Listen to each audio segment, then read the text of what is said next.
একটি ছোট্ট গ্রামে বাস করত চাঁদুরা নামের এক মিষ্টি খরগোশ। চাঁদুরা খুবই কৌতূহলী ছিল। সে প্রতিদিন গ্রামের চারপাশ ঘুরে নতুন নতুন জিনিস দেখত। একদিন চাঁদুরা একটি লাল রঙের পাখা দেখে, যা গাছের ডালে আটকে আছে। পাখাটি আতঙ্কিত হয়ে চিরচির করতে লাগলো।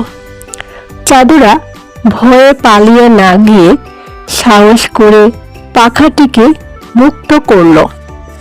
পাখাটি খুশিতে বলল, ধন্যবাদ চাঁদুরা, তুমি আমাকে বাঁচিয়েছ।